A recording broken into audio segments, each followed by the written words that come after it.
You're listening to the Sass Says podcast. I'm your host, Christie Rocha, also known as Sass. I identify as a woman, a wife, and a mother. That should tell you a lot already. And over the last few years, I've learned the value of talk therapy. I have seen how my inner work not only enhances my own well-being, but also my marriage, my parenting, my relationships. And in fact, you wouldn't be hearing this right now if it weren't for the work I've done. My mission is to debunk the misconceptions and stigmas around what therapy is and who it's for. Let's normalize working on our mental health and seeking help when needed. We've all heard of self-care, self-help, and self-love, but do you often wonder how to actually make it all happen? I do. You'll hear strategy-based conversations with professionals, as well as inspiring and validating stories from women who are just like you and me. Think of this podcast as the weekly therapy sessions you didn't know you needed, with a dash of sass, a lot of vulnerability, and me, relentlessly asking, but how? Hello. Welcome to the show. Another solo show for you today. Are you following me on Instagram at Sass Says? If you are, you know that I have recently read Dr. Daniel Amen's book, Your Brain is Always Listening. Dr. Amen is a psychiatrist and New York Times bestselling author. He is the doctor that did the brain scans on the Kardashian show. He's done many interviews that you might have seen or heard, including one on the Skinny Confidential podcast. He's worked with Dr. Oz, Dr. Phil, 1,000 other people. He is Miley Cyrus's doctor, Bella Hadid, Justin Bieber, Meghan Trainor, and I'm sure a lot of other celebrities. I initially got this book based on the title, Your Brain is Always Listening, Tame the Hidden Dragons That Control Your Happiness, Habits, and Hang-Ups. Catchy, right? I didn't even realize it was Dr. Amen's, and if I had known this, I'm not sure I would have picked it up. The fact that he's worked with so many celebrities isn't exactly why I am unsure of him, but it's the fact that he's so out there about it that's made me a little And I think the first line of this book, he's talking about Miley Cyrus. So you know what I'm saying. Also, a simple Google search will tell you that not everyone in the mental health field is convinced of his approach. He has developed this SPECT brain scan approach. I've read that at least part of the criticism is that he tends to treat the brain scan as the sole means of diagnosing and treating a wide range of mental health conditions, when other doctors say that the scans are great, but they're not a whole picture. It's not enough to then provide a treatment plan. I am not a doctor. I can't confirm or deny any of this. I just know that there is talk and speculation. And just as a consumer of some of the interviews and things he's done, and if you've heard him give one, you know, his style is very curt. There is no sugarcoating or fluff. One might describe it as condescending. I get some arrogant vibes. I do. I don't know. I mean, that doesn't change the fact that his work is interesting. And even if the brain scan isn't, a way to decide someone's complete picture of mental health, who wouldn't want one? I mean, I want one. I want one. And I mean, obviously he's gone to school. He's done things. So anyway, I just say this to say I'm a little unsure of him and his work, but I do find it interesting. Now, I read 20 books last year and didn't feel compelled to do a follow-up solo show on any of them, but I got about 50 pages into this one and knew that I was going to do one. Why? Well, because much of this book is exactly why I started this podcast in the first place. The introduction makes a lot of promises. Now, bear with me a second, because throughout this show, I'm going to be referencing exact lines for you. So I'm going to find the page. As far as the introduction and making a lot of promises, for example, he says, "This book will explore the many reasons, some hidden and some obvious, in parentheses like the pandemic, that dragons and ANTs are constantly talking to your brain, making you feel sad, anxious, worried, depressed, mad, or out of control. With practical strategies to tame your dragons, you will take control of your brain and be able to choose what it listens to. You'll no longer give in to negative thinking or let bad habits derail your health and relationships, even in times of trauma, extreme stress, or grief. You'll be able to recognize what's true, build your self-confidence, discipline your mind, and feel happier, calmer, and in more control of your own destiny. In order to get and stay well, once you understand and use this information, share it with loved ones. That way, you are also creating your own support group, making it more likely you will keep these new habits for the rest of your life. Okay, so basically the dragons are our past. It's our past. The dragons are our past. Things from our past that cause us like emotional scars, damage. The experiences from our past that become the thoughts in our head. The ANTs are, it's an acronym for something I can't remember at this exact moment, but it's like the ANTs are the specifics. So the dragons, which I'll talk about more in a second, are the overall experiences, and the ANTs are the thoughts that develop from those experiences. And so basically what he's saying is, and he's showing, brain scans of, healthy brains versus like traumatized brains, and he's making a lot of promises. You're never going to have negative thoughts. You're going to be able to control your brain. You're going to be able to do all these things. And, that's pretty big. Moving on, and I promise all this will come together. The first section of the book is called Tame the Dragons from Your Past. Your history is not your destiny. And yeah, my issue with this book and what I'm going to continue to talk about, and my issue with many other well-intentioned people on the internet, books and podcasts, are that we have these big promises, and then section 1 goes into the instructions on how to do it, right? But there isn't a lot of discussion on actually how to do the things that he wants you to do. And there's hardly any talk of, hey, this isn't an overnight process, or, hey, you might need professional help from a therapist to really do this work, or, hey, you're going to have to read this book a few times in order to really get it.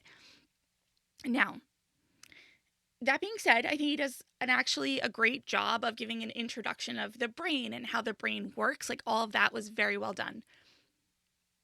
I'm going to continue to take you through some of how this book is presented to continue piecing this all together. So, for each dragon, he shares the origin, the triggers, the reactions, some movies that a person with this dragon might like, his personal stories around that particular dragon, and the tools to tame it. And yeah, it sounds great. And I'm not saying, again, it's entirely unhelpful, but it's presented in a way that's like, hey, here's a possible very deeply rooted emotional scar, and just do 1, 2, 3, and 4 to tame that scar and cope with it. And as a person who can confidently say that I do not have severe trauma from my childhood, I can't imagine reading this book if I had. It's oversimplified, and if I had read this book a year or 2 ago before doing some of my own deep work with my therapist and from reading a library full of books, I think I'd be pretty disappointed in this approach. I can read it now and apply the much needed context from other resources and know that I can take what I'm reading and bring it to my therapist to actually get into the discussion. Okay, let me give some more context. So there are 13 potential dragons from the past, which, like I said, he's essentially saying are the influences of our past that have great emotional impact on us today.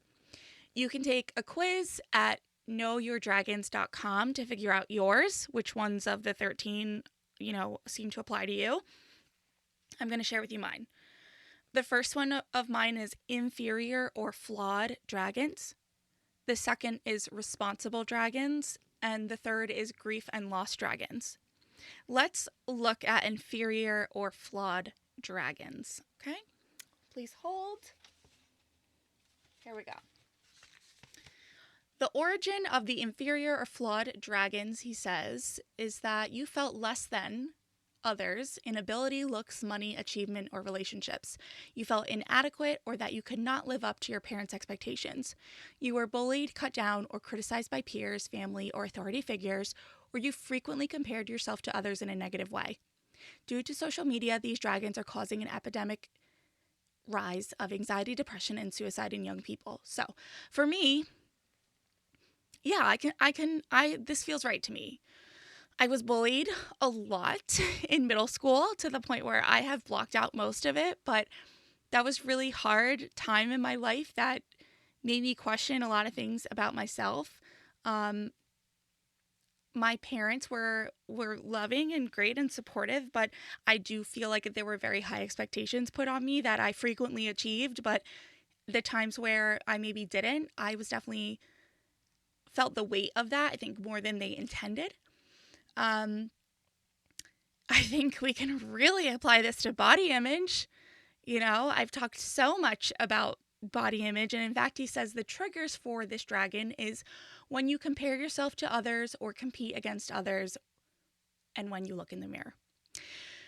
So, I'm a very competitive person. I've been in sports my whole life. I look in the mirror and I see flaws. I feel inferior, and so that all makes sense to me. The reactions to this type of dragon is that you drive feelings of inferiority, depression, helplessness, and jealousy, make you overly sensitive or a perfectionist, yeah, may lead to imposter syndrome, yeah, or body dysmorphic disorder when you only see flaws in your body. Yeah, all that makes sense. The movies he says that these dragons love are superhero movies, especially ones with Marvel, X-Men, mutant characters who have special powers. I mean, I don't know about all that, but I'm going to skip the part where he shares his personal anecdote as part of this dragon. But what's really important here, right, are the tools to tame this dragon. The first one is, do you recognize inferior or flawed dragons in your life? Do you have a tendency to compare yourself to others or find yourself envious? Do you feel less than others? Bunch of questions. Okay, so he says then, find the upside. If you were perfect, you'd be God. And clearly you're not. Accepting your flaws will help you accept others because we all have flaws. This can help you be more humble and compassionate.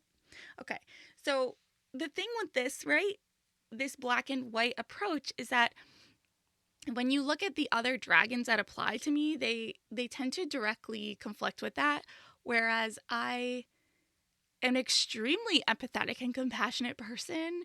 And so it's confusing, right? Okay, so let's keep going. The strategies. Work hard to stop comparing yourself to others and be the best you can be. You can do this by, number 1, being aware when you do it. Number 2, knowing what triggers you to compare yourself to others and avoiding them. Example, social media, magazine, TV, etc. 3, changing your focus to something else. 4, focusing on your strengths and accomplishments. And 5, praising others because it makes it more likely you will praise yourself. And number 6, avoid mindlessly scrolling through social media. And he goes on to explain why. Okay. Easy peasy, right? And there's more there. It says stop caring what other people think of you because they're mostly not thinking about you at all. Realize that seeking perfection is a reason to fail, etc., etc. Here are some affirmations to say to yourself every day. Okay, so, I mean, if we consider this dragon and connect it to my body image, which we all know some of the history of by now, let's take the first thing he says. 1, be aware of when you're doing it. That one move when it comes to body image has taken me months, almost a year, right? And you know what? If I read this a year ago, I don't think I would have known how unaware I was. I would have told you I was pretty aware, but I didn't know what I didn't know. I think, a lot of what he says in this book holds water. I'm not a doctor or anything, and it's not my place to even have this opinion, right? But after you've listened to enough interviews, you've read enough self-development books, and now for me, I've interviewed enough therapists and coaches to know that everyone is essentially saying the same thing, just packaged differently. And so he's doing that. He's saying the big self-development things. He's just packaging them a certain way. And to be clear, packaging matters. Packaging is going to speak differently. Packaging is going to speak to each person differently. Thank you. So it is critical that self-help is packaged in an endless amount of ways because different people need it said different ways and we're all different. But my point is that he's saying the same thing as many others. He's just leaving out a lot, right? Like, state number 1, being aware of when you do it. Okay, how? How do we become aware? You know? And I could take each one of these and go, how? Know what triggers you to compare yourself to others and avoiding them. How? You know, I've talked to enough coaches now that actually have, you know, like a whole other paragraph, or if not more, that could go under each one of these bullet points. And we need to be saying constantly, you know, one might take you a year, right? I don't know. All right, let me move on to my other one, my responsible dragon. Is this like fun for you guys or is this boring? If this is boring, just let me know and I'll never do it again. If it's fun and cool, just, you know, let me know. Okay. So responsible dragons. You feel liable for the pain or situation of others, often because you felt powerless to help someone you cared about, such as a parent or sibling who was suffering. This became rampant during the onset of the pandemic, when hospitals would not allow family members to visit sick or dying loved ones, or you felt insignificant and fixing other people's issues helped you feel significant. Children believe they are at the center of the universe, so if something good happens, they think it's because of them. But if something bad happens to someone they love, they often think it is because of them and feel responsible, even though this thinking is irrational. The eldest child in a family often feels a natural sense of responsibility toward younger siblings, and neglectful parents sometimes task older children with taking care of younger kids, even though they are not emotionally equipped to handle the responsibility. During the early months of the coronavirus pandemic, due to school closures, many tweens and teens had to assume adult responsibilities, yada, yada, yada, yada, yada, yada. Okay. See, I feel like I need, this one speaks more to me because of motherhood, which he talks nothing about. I don't really relate to much of this, to be honest. I think as far as my childhood goes, I didn't have neglectful parents. I am essentially an only child. I have siblings, but I didn't grow up in the same house as them. I think that there was some dynamics there between, you know, my half siblings, my parents, and things that I definitely didn't understand as a child, and I probably processed them in a way that felt helpless. So that tracks, right? But I do relate to a lot of the rest of this. So the trigger is when you perceive others in need. Cool. And the reaction is, he says, this fixer, caretaker, codependent dragon can cause you to do too much for others, so they become dependent on you, which ultimately breeds entitlement and resentment and creates unbalanced relationships and long-term stress. So again, if we think about this from the standpoint of me feeling this because I'm a parent, not really sure it applies. But I do know that when I know someone is in need, I tend to overdo it. I tend to, at least in my own mind, want to do too much. And I'll just share, you know, when a few years ago my sister-in-law suddenly passed, my husband had to have a conversation with me where he said, listen, I appreciate how much you are there for, you know, my brother and for my niece and nephew. And I appreciate how much you want to do. He's like, but I need you to not burn out because you're maybe going overboard. You have a 1-year-old. They know that you're here for them. And it's that sort of thing. Like, I have a conversation with someone on this show about a particular community in need, and next thing you know, I'm signed up to volunteer and donate goods. Like, I just hear about someone in need and I kind of like go all in.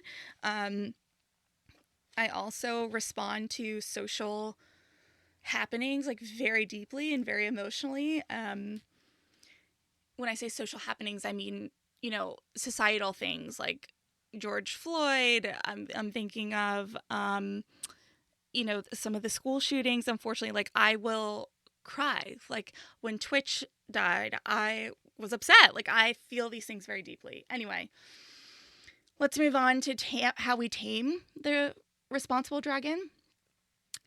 Realize that doing too much for others can create dependency and inhibit them from being independent and self-sufficient.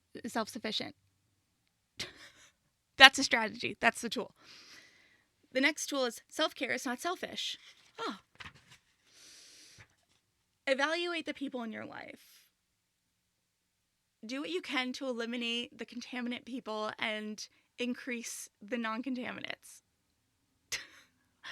And here's some affirmations. I mean, like, you know what I'm saying? You get what I'm saying. Okay, let's just quickly do grief and loss because we'll just finish it out. This one's actually pretty long, which I appreciated. And I think, you know, I didn't suffer a great loss as a child, but I know that the passing of my sister-in-law a few years ago really rocked me. I think it was the first time I really experienced loss that truly felt tragic. And I haven't talked about it so much on the show just because, mainly because there's an aspect of it that is mine to share, but there's a great aspect of it that's not. And it's, I think, you know, some of the things he says, like shock, sadness, numbness, denial, despair, guilt, loneliness, helplessness, yearning, anxiety, like, yeah, all that tracks. And I think about her just about every day. You know, I will say, to his credit, some of the healing and taming tools here, some of the better ones, I actually won't get into because I think it will take too much time. But he basically says, here's how to tame the grief and loss dragons. Is one of the suggestions is to consider supplements. Fix your sleep. Remember that crying is normal. Get any chest pain checked out. Be patient. I think some of them are great. I'm only listing the ones that I think are like, what? Like, of course. Like, what do you mean? How do I fix sleep? How do I, you know, what are you talking about? Why do I need supplements? You know? Anyway, why am I doing all this with you? Why am I doing all this with you? Because, hold on. I should do Dr. Amen some, I'm kind of doing him dirty right now, and I don't entirely mean to. I do want to just say, as it relates to this book, you know, that was just section 1. There is a whole rest of this book, right? He talks about quiet, the they, them, and other dragons, meaning how to deal with, like, your parents, your siblings, your children, bullies, former lovers, internet trolls. Then he talks about the specific thoughts that develop from these dragons and how to work with those. He talks about how to eliminate bad habits, and some other things. I will say, as like a warning, if you are interested in reading this book, this is not, to me, there does feel like there's some fat phobia here. There are some food triggers and things that feel problematic. I don't know that I could have read this a year ago and not had a meltdown afterwards based on how he talks about food and healing our body through food and all of that, which I don't disagree with, but it's just the tone and the language used that are a little rough to process for me. At this point, I should say they're not rough. I can read them for what they are and move past them, but a year ago, it would have been like, yeah, I would have read it as my inferior and flawed dragon would read it. So anyway. All right. I'm just looking through here to make sure I didn't miss anything that I wanted to say about this. But all of this is that kind of a continuation of my last solo episode, episode 122, where I say that self-development isn't about finding one strategy. It's about taking a little bit of something from one person and a little bit of something from another person and so on and so on. And in reading this book, it's like, I know that an author wants to sell books, right? But I want there to be a disclaimer on the outside cover that says, this is just the tip of the iceberg. You will have to do much work to achieve what's written here. And actually, what's written here might not be exactly what works for you. Now, that wouldn't probably sell many books, but it's important. And it's important because I believe that knowing that it's not a one size fits all, is truly what keeps us motivated to keep learning and growing. And I'm the same. I want the quick fix. But it's the promise of this one book will change everything that hurts us. We know this one book won't fix it all. And when it doesn't, after you get to the end of it, it's that feeling of defeat that depletes us of our drive to want to do more, to learn more, and to better ourselves. And so I thought it was interesting to go through this for that point. To remind us that we can take what we read and hear with a grain of salt, and to always ask ourselves throughout, but how?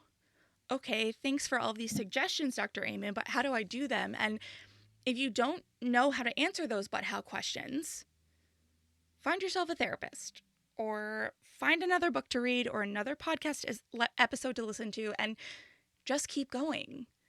And anyway, that's the main message. I also just thought it would be interesting for you to get to know a little bit more about me and know what my dragons are and why and all that. So keep going. This is the year it all clicks. That's my new mantra. Everything is clicking. It's all clicking. This is the year it clicks. The how is not my concern. And my only job is to believe that everything is clicking, that everything works out for me, and that I do my best every day. Okay? All right. So if you're interested in the book, I will link it. I haven't really sold you on it. but yeah, I mean, I don't know. I'm the person that believes I believe that anything you read, you can take something from. I took from this a couple of reminders and strategies based on my dragons. I also took from it that what I'm doing here matters, right? Because a book like this isn't how we're all going to help ourselves entirely, right? A book like this creates a conversation on this show, which maybe prompts you to read his book, or maybe prompts you to go figure out what your dragons are and then talk to your therapist about them. And, it's the chain reaction. So, okay, I'm done rambling. I appreciate you. If you thought this was interesting and cool, let me know. If you thought it was boring as all get out, also let me know. I won't do it to you again. And I'll catch you next time, okay? Bye. Thank you so much for tuning in today. Sass Says is a production of Luann Nigara, Inc. This podcast is meant to be educational and not meant to replace professional therapy or professional medical attention. To learn more about today's show and what's new in my world, head over to sasssays.com. Thanks so much. Talk later.